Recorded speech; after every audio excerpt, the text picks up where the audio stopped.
Sejatinya saya bukan orang yang gampang suka dengan film-film action karena ada banyak judul film di genre ini yang hanya berakhir dengan penyajian koreo fighting yang keren tapi hambar dan minim esensi. Namun film yang baru saja saya tonton ini ternyata berbeda. Kali ini saya akan mencoba untuk memberikan gambaran seperti apa film terbaru yang digarap oleh David Ayer yang kini sudah bisa kalian saksikan di bioskop di tanah air. Film ini berjudul The Beekeeper. I'm a beekeeper. I protect the hive.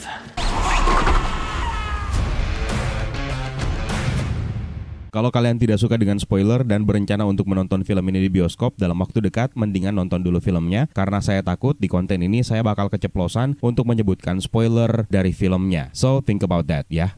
Jika dilihat dari premis, film ini akan sangat mudah mendapatkan perhatian dan kecintaan publik karena akan mengingatkan kita terhadap beberapa judul film. Kita sebut sajalah franchise yang paling kalian kenal, yaitu John Wick. Dimulai dengan motivasi sepele yang akhirnya membawa John Wick mengarungi pertarungan hebat melawan High Table sampai ke struktur organisasinya yang paling tinggi. Perjalanan Adam Clay dalam film ini sebagai karakter utamanya pun juga hampir sama, tapi bukan karena anjing dan mobil, tapi karena tetangganya. Oke, coba kita simak saja dulu sama-sama sinopsis singkatnya. Film ini menceritakan tentang kisah Adam Clay yang tinggal di sebuah daerah terpencil dan menjalani kehidupan yang tenang. Namun di balik penampilannya yang begitu tenang, ternyata masa lalunya sangat terkait dengan sebuah organisasi rahasia. Dan organisasi tersebut adalah The Beekeeper. Dia menjalani kehidupan di wilayah tersebut sebagai peternak lebah. Dia memiliki seorang tetangga yang merupakan seorang wanita paruh baya yang diceritakan oleh Adam Clay sebagai satu-satunya orang yang mau menerimanya. Namun pada saat itu, tetangganya tersebut tiba-tiba bunuh diri. Tetangganya ini bernama Nyonya Eloise Parker. Setelah diselidiki lebih lanjut, akhirnya terungkap bahwa ternyata kematian bunuh diri Eloise Parker ini disebabkan oleh sebuah kejadian tragis di mana dia menjadi korban penipuan phishing yang dirancang oleh sebuah organisasi cybercrime yang terkenal. Dan dari sinilah Adam Clay akhirnya berniat untuk menegakkan keadilan untuk menghancurkan para penipu tersebut. Meskipun sang Nyonya Parker sebenarnya memiliki putri yang bertugas sebagai agen FBI. Yang membuat premisnya justru menarik adalah anaknya Miss Parker yang bernama Verona harusnya bisa saja membantu Adam Clay untuk menghancurkan bisnis penipuan profesional yang telah merenggut seluruh harta dari ibunya. Namun ternyata Verona masih memegang prinsipnya sebagai seorang penegak hukum, sementara Adam Clay justru menegakkan keadilan dengan caranya sendiri. Sederhananya, ada dua orang dalam sebuah situasi yang sama, namun mereka memiliki prinsip yang berbeda.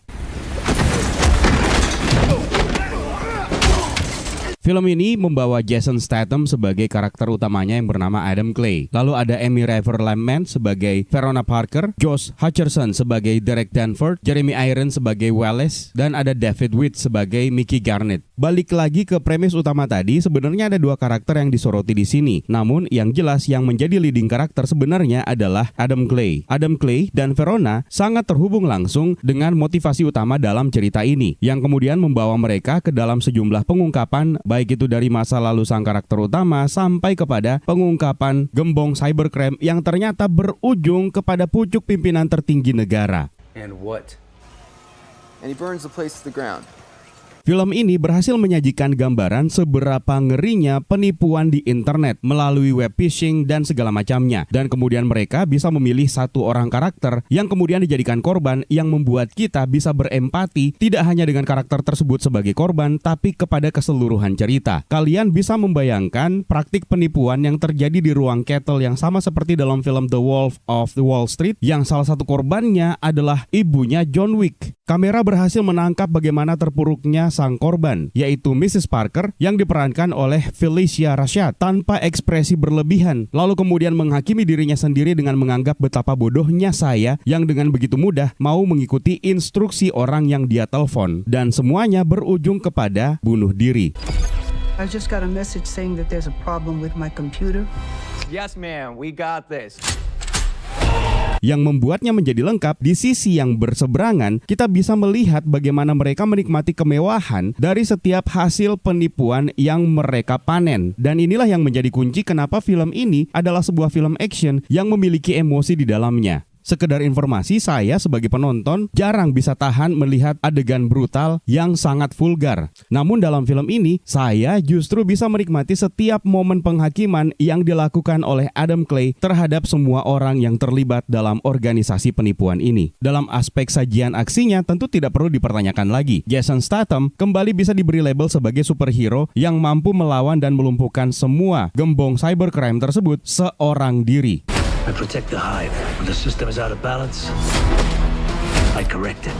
We have laws for these things. Sementara di sisi lain, dia harus menghadapi obstacle yang justru bukan datang dari organisasi kriminal tersebut. Namun, obstacle terbesarnya adalah putri dari Mrs. Parker, yaitu Verona, yang menjadi agen FBI yang mencoba untuk menghentikan Adam Clay dari upayanya untuk menghancurkan organisasi kriminal ini. Verona masih tetap bersikukuh bahwa mereka bisa mendapatkan keadilan sesuai dengan regulasi dan sesuai dengan hukum yang berlaku. Kita tidak tahu banyak tentang Adam Clay, kecuali dia tinggal di sebuah daerah yang terpencil, beternak lebah, lalu menjual madunya. Dan memang sejak awal kita sudah melihat stereotipikal karakter-karakter yang memang sengaja dibuat seperti ini, yang ternyata memiliki background yang misterius, yang kemudian menjadi bekal untuk pengembangan karakternya. Bukan sesuatu hal yang baru, namun berhasil dikemas dengan cukup baik dalam film ini. Kita tidak pernah mendapatkan penggambaran bagaimana Mrs. Parker bisa menerima seorang Adam Clay untuk menyewa tanahnya dan memulai kegiatan rutinnya yang baru, yaitu sebagai peternak lebah. Namun, ini bisa tergambar dari cerita Adam Clay yang membuat kita semakin tersentuh ketika dia dengan tegas mengatakan seberapa pentingnya Mrs. Parker untuk dirinya. Dan bahkan Adam Clay juga sampai berbicara tentang filsafat organisasi sarang lebah yang akhirnya tidak hanya dipasang sebagai judul film dan profesinya saja di kehidupan barunya, tapi juga ke dalam serangkaian aksinya untuk memutus perilaku penipuan yang dilakukan oleh organisasi ini, yang bahkan bisa diibaratkan bagaimana dia memutus rantai makanan dari penipuan tersebut. Karakter yang menonjol lainnya adalah David Weitz sebagai Mickey Garnett, yang merupakan pemimpin ruang Kettle yang sebenarnya paling bertanggung jawab atas penipuan yang terjadi terhadap Mrs. Parker. David Weitz bisa mengeksekusi perannya tersebut dengan baik yang membuat kita bisa benci dengan dia. Sampai-sampai saya dengan begitu jahat mengharapkan kematiannya dengan tragis. Dan pada akhirnya film ini terus berjalan sampai ke satu titik yang menghadirkan sebuah plot twist yang tidak punya landasan apa-apa sebelumnya, tapi lumayan berhasil untuk menaikkan tensi cerita. Ada juga sebenarnya satu karakter yang agak mencuri perhatian yang diperankan oleh Jeremy Irons, dan dia bisa dikatakan sebagai penasehatnya Derek Danford. Dia diceritakan sebagai mantan direktur CIA yang pada dasarnya peran utamanya dalam film ini adalah untuk menjelaskan apa itu The Beekeeper yang menjadi judul film ini. Beberapa barisan monolog yang dia ucapkan yang menjelaskan tentang The Beekeeper itu sendiri justru berhasil meningkatkan level ancaman yang dihadirkan oleh Adam Clay terhadap Derek Danford yang menjadi pemilik perusahaan phishing ini. Satu tipikal dengan perannya sebagai Alfred Pennyworth yang tentu saja sangat penting untuk memberikan informasi kepada Bruce Wayne dalam film-film DC Extended Universe. Hanya saja dalam film ini dia berada di sisi organisasi kriminal. Jadi karakternya memang sangat penting untuk menjadi pemandu kita. Dan melihat cara film ini berakhir, sepertinya memang akan ada sequel di waktu yang akan datang. Kita tunggu saja. Namun yang jelas ini merupakan sebuah film yang berpotensi untuk menjadi franchise yang bisa menyaingi John Wick atau The Equalizer. Dan overall, The Beekeeper bukanlah sebuah film action murahan yang hanya mampu menjual tampang dan superioritas Jason Statham di dalamnya. Meskipun di sini Statham juga bertindak sebagai produser, ada beberapa plot yang aneh dan janggal dan agak kurang dalam segi eksekusinya. Namun saya masih tetap menempatkan film ini sebagai sajian hiburan alternatif untuk kalian yang pengen menikmati film aksi yang tidak hanya menegangkan tapi juga berisi. Sebuah satir terhadap kekuatan hukum yang seringkali tidak bisa berbuat apa-apa terhadap para penjahat kelas kakap. Bisa juga dijadikan sebagai pengingat untuk kalian agar tidak gampang tertipu dengan segala macam praktek penipuan, apalagi ketika kalian menerima link penipuan yang bisa berpotensi membuat aset kalian raib dan dinikmati oleh orang-orang yang pengen hidup senang tanpa mau bekerja keras. Tidak menutup kemungkinan bagaimana cara saya bisa menikmati film ini mungkin akan berbeda dengan kalian. Maka kalau kalian sudah menonton filmnya, coba tuliskan pendapat kalian di kolom komentar di bawah tentang film yang satu ini. Terima kasih buat kalian yang sudah menonton, dan juga terima kasih banyak buat kalian yang sudah bersedia untuk bergabung di membership untuk channel ini, dan terima kasih banyak juga buat kalian yang sudah bersedia untuk memberikan super thanks-nya. It's time for me to sign out. My name is Eka. Stay safe and until next time.